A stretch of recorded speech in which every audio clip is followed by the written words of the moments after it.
friends, greetings, and welcome to The Bright Side, your nutritional program dedicated to the understanding of the vast world of nutrition and nutritional supplementation. I'm your host, Pharmacist Ben, nutritional pharmacist from Boulder, Colorado, registered pharmacist number 12275. I specialize in using nutritional supplements where other healthcare practitioners use toxic pharmaceutical drugs and often deadly medical procedures. If you suspect that there are natural nutritional roads to your health and vitality and well-being, and to addressing your health challenges, whatever they may be, but you don't know where to begin, you have come to the right place. As you listen to The Bright Side every day, you are more and more in control of your body.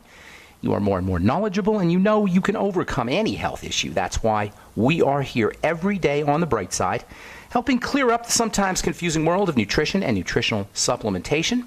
Over the last 29 years of practicing pharmacy, I have seen drug-free recoveries from diabetes and hypertension and obesity and skin diseases like acne, psoriasis, eczema, rosacea, digestive ailments, autoimmune issues of all kinds. Recoveries that by the standards of modern medicine can only be called a miracle.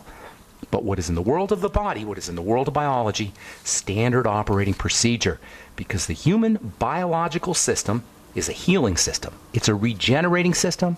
It is designed divinely to heal and renew itself on a moment-to-moment basis. And while some folks may call that healing, renewing, regenerating system a miracle, it really is just the way the body works. If you have questions about health or nutrition or prescription drugs, if you want to wean yourself off your meds and get on a good nutritional supplement program, we can help you. If you have a loved one or family member or workmate that you want to help with the nutritional supplement program, we can help you too. Our number is 844-236-6010, 844-236-6010.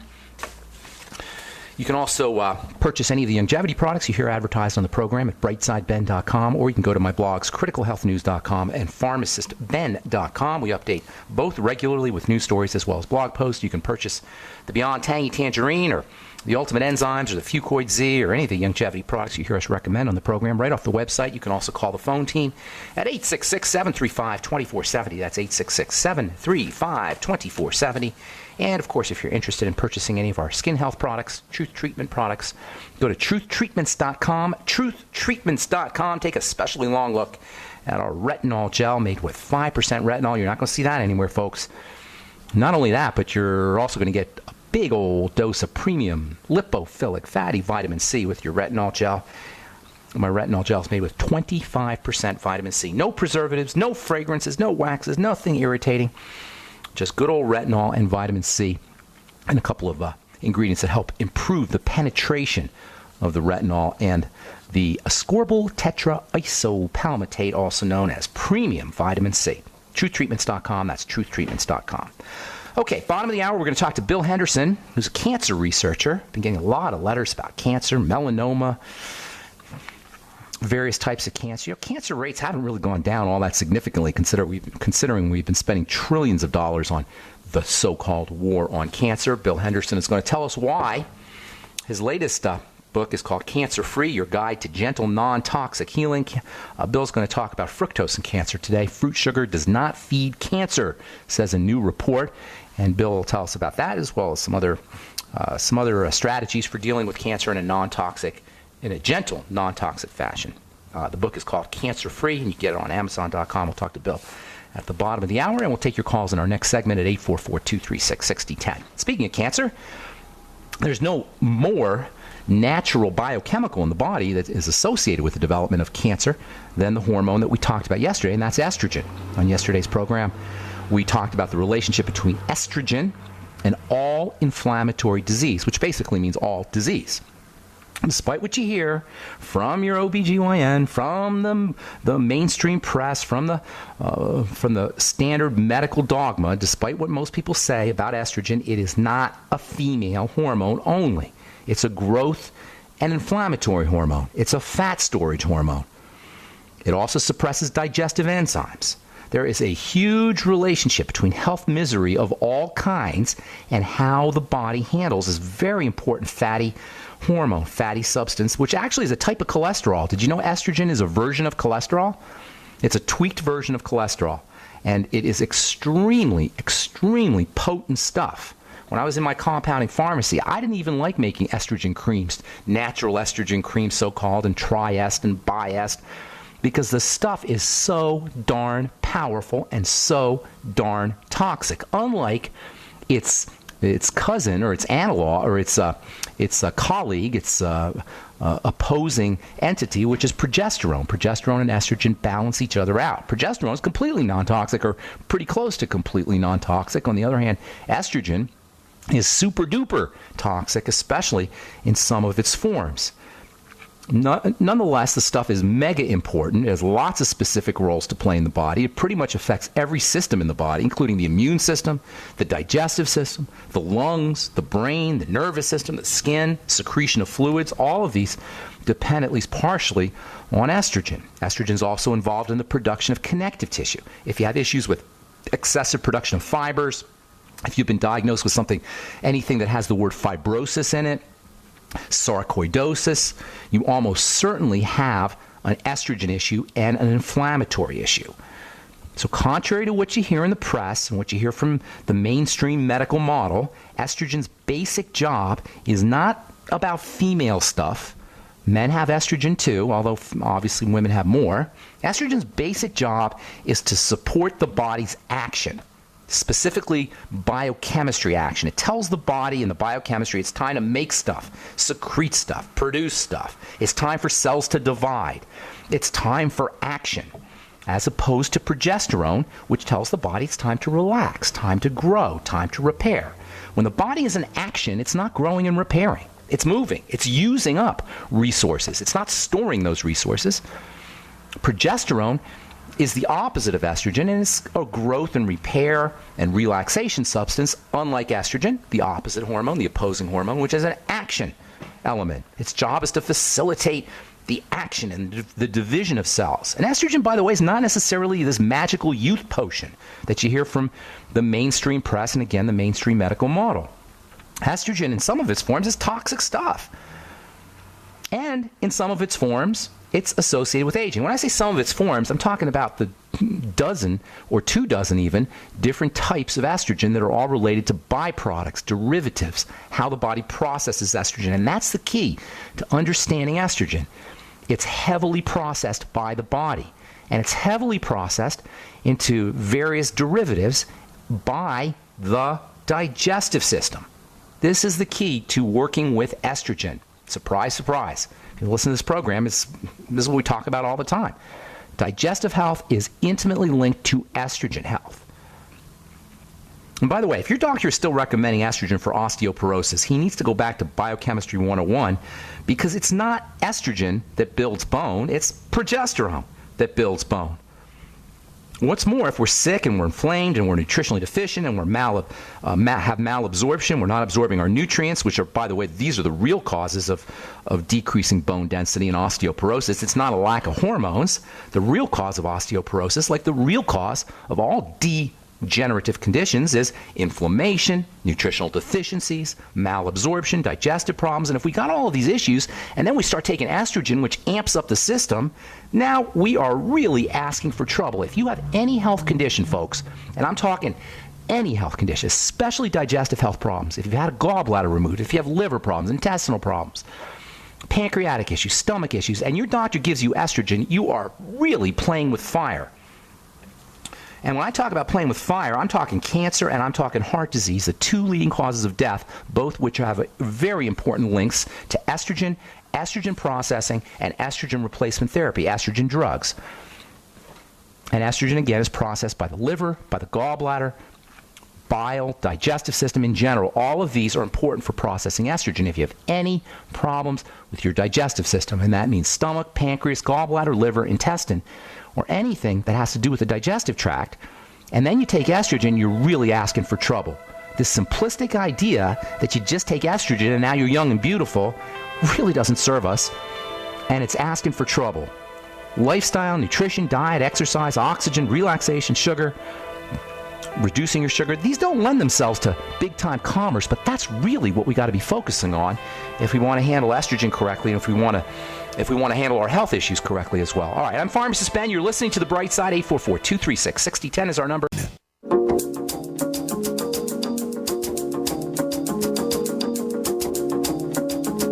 Back on The Bright Side. I'm Pharmacist Ben. 844-236-6010 is our number. Got Bill Henderson coming up at the bottom of the hour, author of Cancer Free, Your Guide to Gentle Non-Toxic Healing. Bill is a cancer researcher. I've been reading his stuff for pretty close to 20 years now.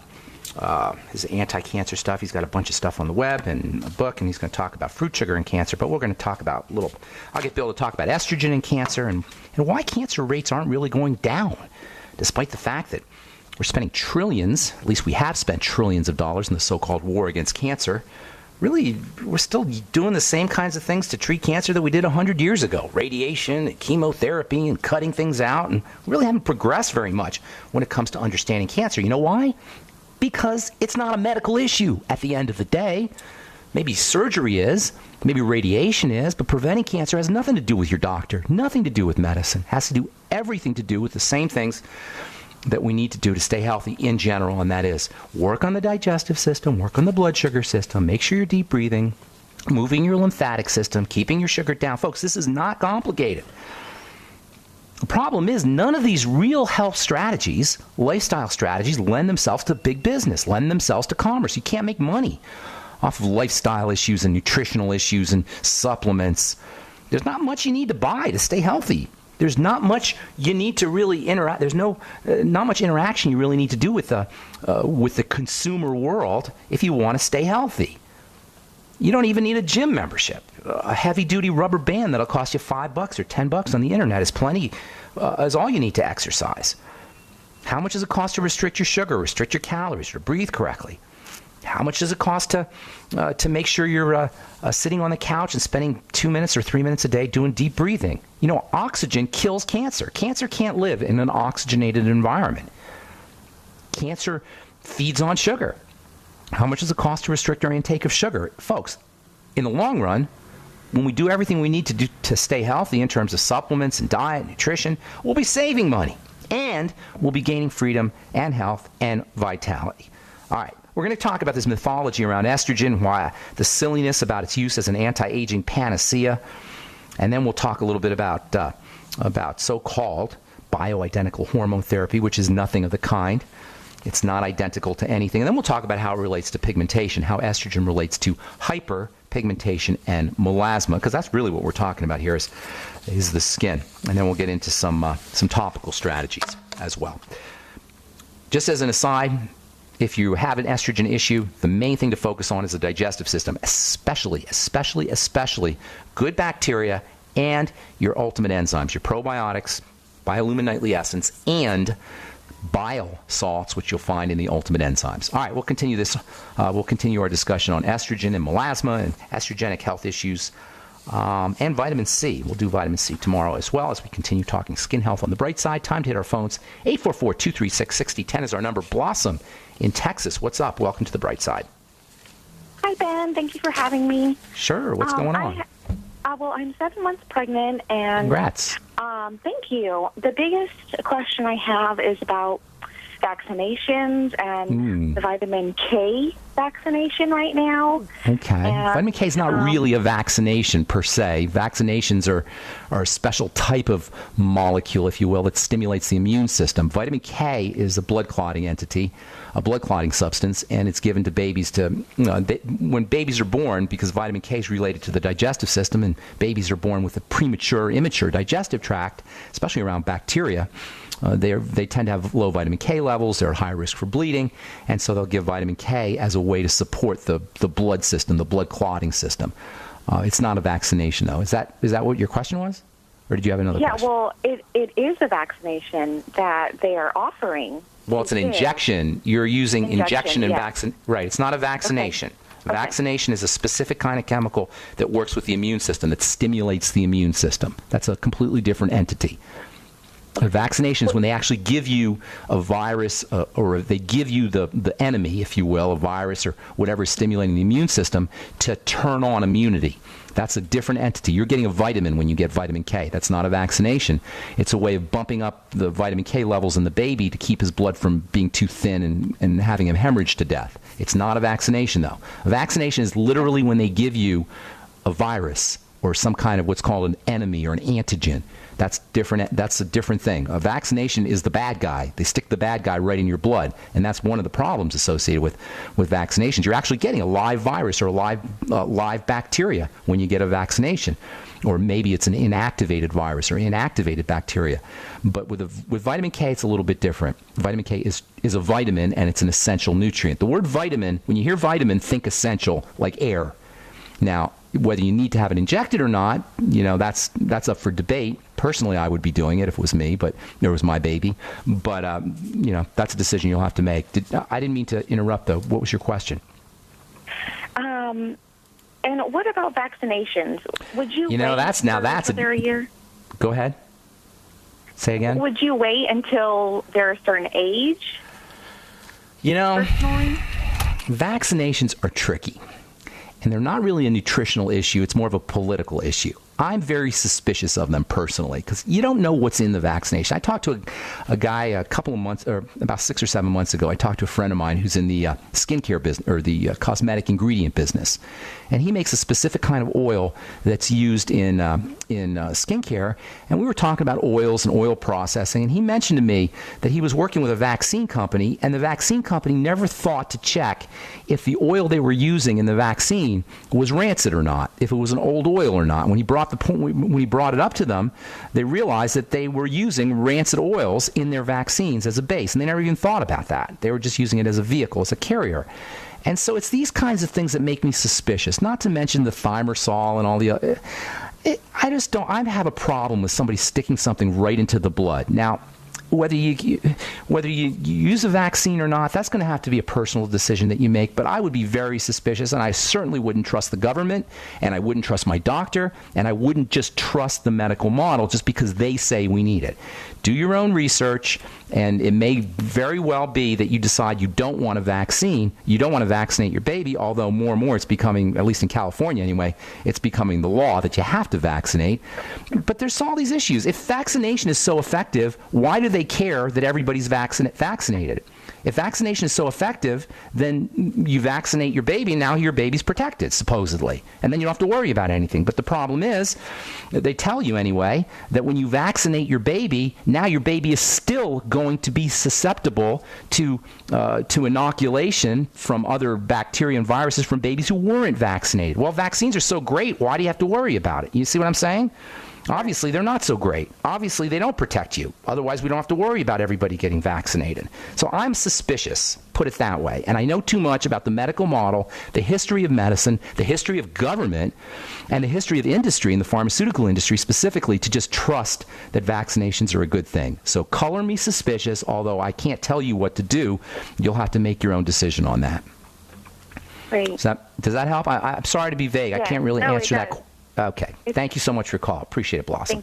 That's just a tricky issue with vaccines. One thing I can tell you is I don't trust doctors at all. Zero. I've been a pharmacist for too long just to trust them. I don't trust the medical model. I don't trust pharmaceutical companies, and I certainly don't trust the government. Whether they're honest players and have our health interest in mind, that's up for debate. I just can't tell you that I trust them across the board. All right, my personal opinion. Okay, we're going to talk to Bill Henderson about cancer, his book, Cancer Free, Your Guide to Gentle, Non-Toxic Healing. When we come back from our break, I'm Pharmacist Ben. You're listening to The Bright Side on the Genesis Community.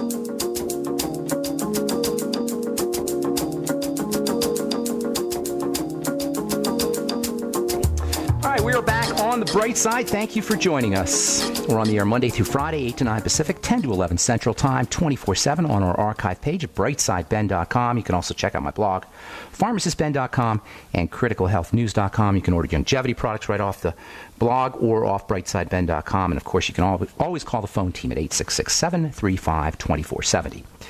Okay, I am really excited to have our next guest on. Bill Henderson has been publishing books and newsletters and been in the media for, I don't know, I've been following Bill's work for almost 20 years now. His new book is, it's the fourth edition of his new book, Cancer Free, fourth edition of his book, I should say, Cancer Free, Your Guide to Gentle, Non-Toxic Healing. You can get it on Amazon or at bookstores. Bill's going to talk about fruit sugar and cancer, and I also want to get Bill to talk a little bit about cancer in general. Thanks for joining us, Bill. How you doing, buddy? Just fine, Ben. I appreciate all that. Yeah, good to talk to you. Yeah, I'm not a fan of I'm not a fan of a lot of people's work, but I am a fan of yours, and I have been for many years. And I was very excited when your PR lady called me up and said that we could get you on the air. So before we get into fructose and fruit sugar and cancer, in your opinion, why is it that despite this $1 trillion war on cancer that we've been fighting now for at least 30 or 40 or maybe even 50 years, why is it that we really haven't put a dent into cancer statistics with a perhaps slight dent, but nothing significant, in your opinion? Yeah, as you probably know, Ben, it's just the money involved.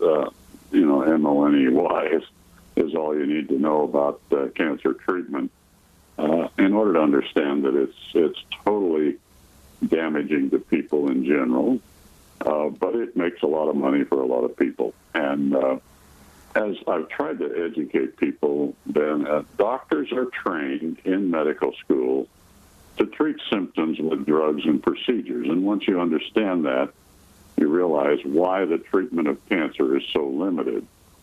Dr. Garcia, my co-author, who is an MD, by the way, formerly trained MD, but a very wonderful holistic physician, but he and I have both of us studied about 400 different things that have helped people heal cancer that are perfectly natural, non-toxic, etc. These are substances and devices of all kinds and so on. The doctors that people deal with to treat their cancer know nothing about any of this stuff, okay? All they know about is, chemo, radiation, surgery, basically, and trying to decide which of those three and what kind and on and on. I've talked to over 5,000 people in 68 countries about their cancer, in a coaching service I do. And I always ask them the question, because most of them have been fighting this cancer of theirs for 2 or 3 years or more. And I say, have the cancer docs discussed with you why you got this cancer? Believe it or not, the answer is always no. 100% of the time, no. The doctors never even tried to discuss with them why they got it. Well, how do you treat something and keep it from happening again if you don't understand why it happened the first time? I mean, I don't know. Anyway, that's the problem. The medical system is totally corrupted by money. Now, you may not know the answer to this, but maybe you do. In terms of the body has an ability to fight cancer. We all get cancer, and there are enzymes in place that snip out mutations, etc. How many people do you think? How many people do you think, including people who have cancer or who have been treated for cancer or who've been diagnosed with cancer? What are we talking about? 5 million people? 10 million people? Well, every year in the United States, it's about 1.2 million, I think, is the latest number. Those are the diagnoses. Yeah. Right, but total people who are affected, would you say? 600,000 that die of it. But worldwide, the deaths attributed to cancer every year are 8 million, approximately. So we're talking it's a small amount of people by percentage who are affected by cancer, even though we hear about it all the time. Sure. Is that correct? Would you say that? It is growing every year. That's the problem. And in spite of all the research that's been done and all the money that's been spent, like you mentioned, probably trillions of dollars, the number of people who get cancer and who die from it has been growing, steadily for the last 50, 60 years. And that's despite the trillions of dollars that we've shot at that we're throwing at the disease. What do you think, in your opinion? Give us like one or two of the top mythologies around cancer, things that people believe that are just fly in the face of what we know about biochemistry. Yeah, well, they believe, as the doctors reinforce for them, that cancer invades the body from somewhere, outer space or somewhere, and this tumor shows up as something that has invaded your body and that has to be attacked as the enemy. And that's where doctors start from, that kind of incorrect set of assumptions, okay? I don't know if you remember high school physics or chemistry, but if you start with an incorrect set of assumptions, you never get the correct answer. And so they're assuming that whatever this is, and that's what people read in media and on TV and so on, that this cancer has attacked your body and has to be attacked by the doctor with medication and surgery of all kinds. Cut this thing out of your body and throw it away. It's an alien. Get rid of it. It's an alien that invaded your body. We got to kill it. We got to get rid of it. But it's our body. Right. A lung cancer cell is your cell. So if you kill a lung cancer cell, you're killing yourself. Well, cancer is us, okay? It happens to you, me, my wife, everybody that doesn't have diagnosed cancer.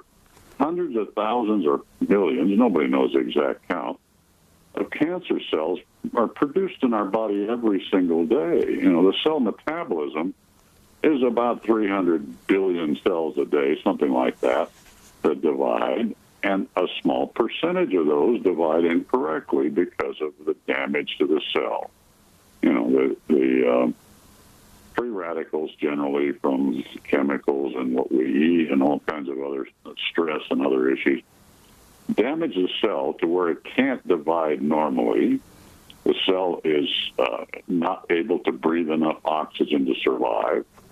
And so this was proven back in the 1920s, literally by Dr. Otto Warburg in Germany. Tell the listeners a little bit about Warburg and his work on oxygenation and cancer and the formation of cancer cells. Just real briefly. Yeah, what he found was that if the cell cannot breathe up at least 65% or more of the normal oxygen that keeps cells going naturally and dividing naturally and so on, it goes into fermentation mode to survive. You know, what he found was that the cell, like the human body, has a survival instinct. And if it can't survive breathing oxygen and breathing out energy and so on, it goes into fermentation mode. Sugar burning. Well, what's that? Well, sure, it sucks up sugar in whatever form it can find in the body, ferments it, and continues to divide. Well, what he also found was that the function of a normal cell for committing suicide, after it divides, it looks at itself and says, am I normal? If not, it's out of here, okay? It commits suicide. This is a normal part of That's awesome. Our DNA. You're talking about apoptosis, cell suicide. And to me, that's one of the most magnificent mechanisms in all of biochemistry. How a cell, when it sees it's dysfunctional, will kill itself. I want to talk about fruit sugar when we come back from our break, Bill. We got to take a commercial, so hang tight. We're talking to Bill Henderson. His book is Cancer Free, Your Guide to Gentle Non-Toxic Healing. I'm Pharmacist Ben. You're listening to The Bright Side. We'll be back right after this.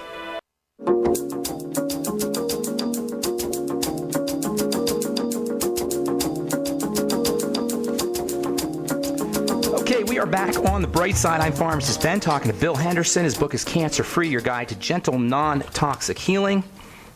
And you can get that at Amazon.com. It's got lots of great information, non-toxic strategy. We'll talk about a couple of these for dealing with cancer. Bill, before we went to break, you were talking about sugar, and your PR gal sent me a press release. Fruit sugar does not feed cancer. So tell us a little bit about the distinction between fructose and ordinary sugar, and why is it that fruit sugar has a different effect on cancer and cancer cells than regular sugar?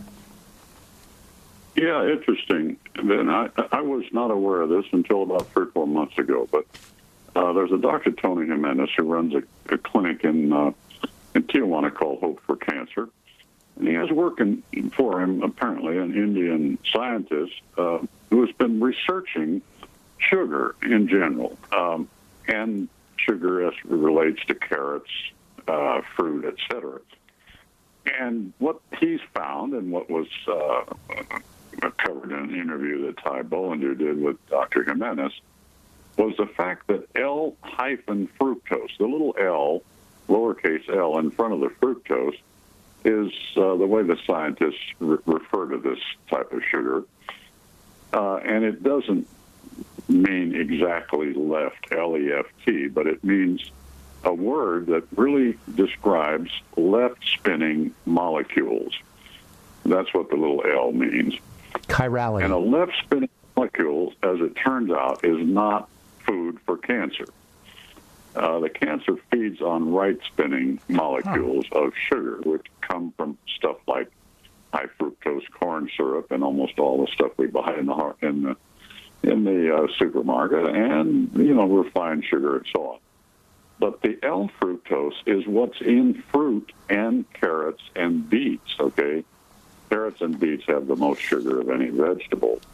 And carrot juice, as you probably know, has been used by lots of cancer clinics for helping cancer patients heal for a number of years. And there's even a book been written called Curing Cancer with Carrots by a lady named Ann Cameron, which is kind of interesting. It tells how she did it by juicing 5 pounds of carrots every day and drinking 5 8-ounce glasses of carrot juice every day. She got over her cancer. Well, the fruit, as it turns out, and Dr. Garcia, my co-author, and I have been warning people about eating too much fruit for a number of years, and it's in our book. We say the fruit is helpful. It has a lot of nutrients in it. But be careful, don't eat too much of it and don't drink fruit juice and so on because it's too concentrated with the fructose. Well, hey, that ain't necessarily so. So we've learned. The fruit does not cause cancer to feed on it and grow. It's about that simple. So how exactly is the R form, the right-hand form, being created? Is it in the processing of the fructose into high fructose corn syrup? No. The fructose itself, which is the type of sugar that's in fruit and carrots and so on, happens to have the little L in front of it. The other forms of sugar, and the R is not in front of the fructose. There's another name. It's a scientific name, basically. But it is the opposite spinning of the L-fructose in fruit. It spins to the right instead of to the left. And it turns out, through the research that's been done on this fairly recently, within the last year or two, literally, that the cancer feeds on the right spinning molecule of sugar, which is, of course, what is refined sugar, high fructose corn syrup, that kind of stuff. But if it's in fruit, even fruit juice, it's not going to harm you, if you have cancer. And that was what we learned, and it's quite interesting. So when we talk about cancer cells being fermenting cells, and we're talking about they're sugar feeders, so to speak, and they're burning sugar to get energy, you're making a distinction between ordinary sugar and the L-fructose that's found in fruits and vegetables. That is correct. And even Dr. Menace, which surprised me, he said that if honey and syrup, even maple syrup, are processed correctly and don't have additives and this kind of thing, they're also quite harmless for people with cancer, which surprised the heck out of me, frankly. What about the liver issue? Fructose being metabolized by the liver. Is there any issues with burden on the liver or stressing the liver? No, not really. Apparently there is no real stress caused to the body by this type of fructose. It's quite helpful. Obviously, fruit has a lot of nutrients in it that are helpful to our body. And the only thing that we've been concerned about and trying to warn people about is this excess of the fructose. But apparently that's not even an issue. Interesting. Which is very interesting. We're going to have to update our book about this, I guess.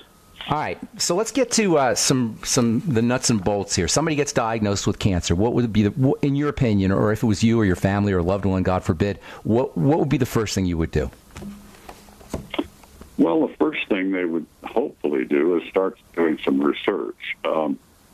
There is lots of information available now, as you know, on the internet. Some of it's junk, and you have to kind of sift through it to some degree.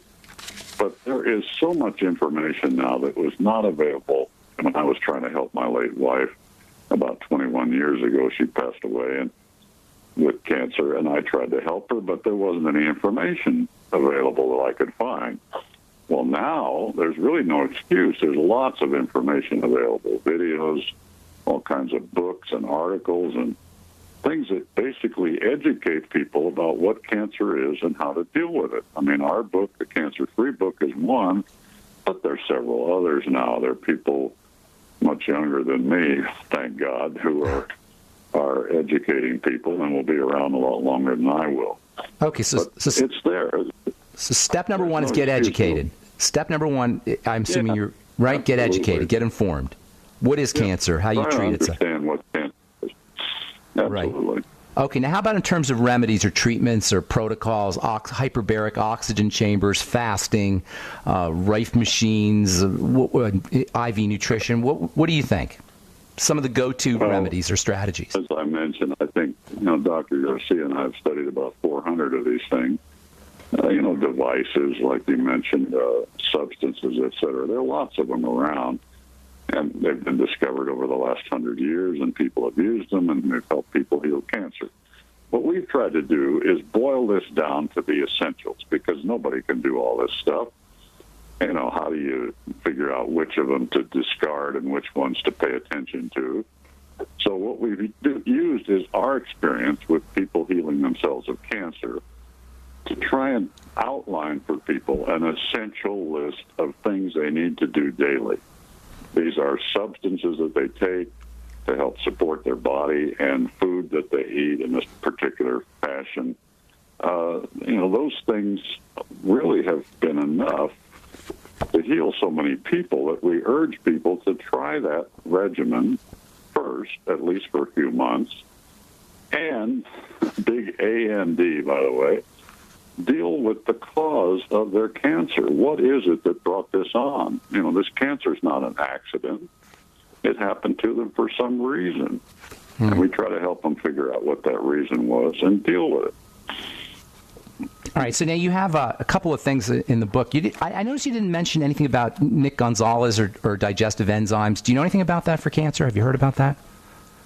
Oh, sure. I've heard a lot about it. Unfortunately, we lost Dr. Gonzalez here about 3 months ago. I did not know that. He passed away.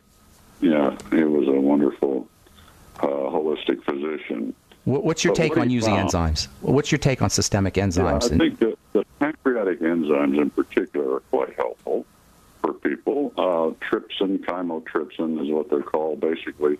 They help break down the coating, the protein coating that cancer cells use to protect themselves from the immune system. And that's one of the main reasons that he found they were helpful.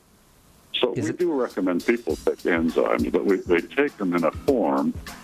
It's actually a barley pill that's made from the young barley leaf that has 3,000 enzymes in it, all of them. The proteolytic enzymes that Dr. Gonzalez recommended, of course, are in there. And we recommend people take enough of those that the body will take the enzymes it needs, use them, discard the rest, okay? I mean, we can't determine what enzymes our body needs.